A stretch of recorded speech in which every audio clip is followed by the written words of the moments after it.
Assalamualaikum warahmatullahi wabarakatuh. Shalom, Om Swastiastu, Namo Buddhaya, salam kebajikan, salam sejahtera untuk kita semua.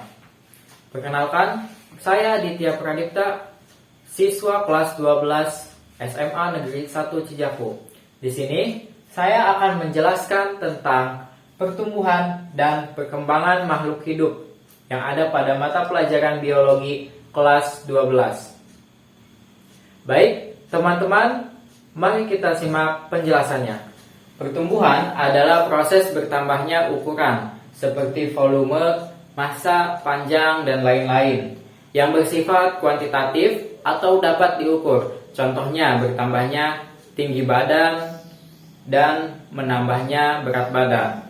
Sedangkan perkembangan adalah proses menuju kedewasaan, yaitu perubahan menuju arah atau keadaan yang lebih teratur dan kompleks, dan bersifat kualitatif atau tidak dapat diukur. Teman-teman pasti ada yang bertanya, apa sih perbedaan pertumbuhan dan perkembangan?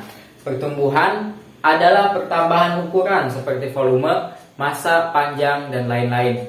Sedangkan perkembangan adalah proses menuju kedewasaan, yaitu perubahan secara teratur menuju keadaan yang lebih tinggi dan kompleks. Pertumbuhan disebabkan oleh bertambahnya ukuran sel dan bertambahnya jumlah sel. Sedangkan perkembangan disebabkan oleh sel-sel yang berdiferensiasi dan menghasilkan struktur dan fungsi yang berbeda. Pertumbuhan bersifat kuantitatif atau dapat diukur, sedangkan perkembangan bersifat kualitatif atau tidak dapat diukur. Pertumbuhan dan perkembangan pada tumbuhan diawali oleh zigot, yaitu sel hasil pembuahan yang berkembang menjadi embrio. Embrio kemudian berkecambah menjadi tumbuhan muda. Tumbuhan melalui aktivitas dua meristem. Yang pertama ada meristem apikal, berperan dalam pertumbuhan primer, yaitu pertumbuhan ke arah memanjang. Contohnya memanjangnya batang dan memanjangnya akar.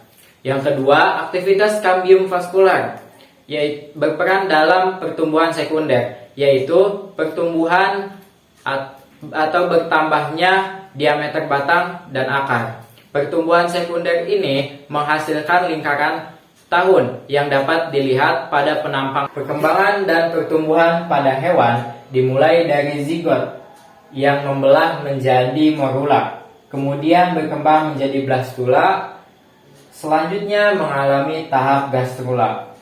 Setelah itu terjadi tahap organogenesis dan diferensiasi, yaitu pembentukan organ dan spesialisasi sel. Setelah proses embrio selesai, selanjutnya memasuki tahap pasca embrio yang meliputi beberapa proses, diantaranya regenerasi, yaitu kemampuan untuk memperbaiki dan menumbuhkan kembali bagian tubuh yang rusak.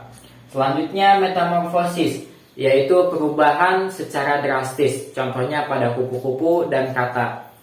Dan selanjutnya metagenesis, yaitu pergiliran keturunan pada fase seksual dan aseksual, misalnya pada ubur-ubur.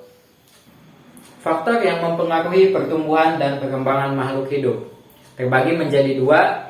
Yang pertama faktor eksternal, yaitu faktor yang berasal dari luar, dan faktor internal yang berasal dari dalam.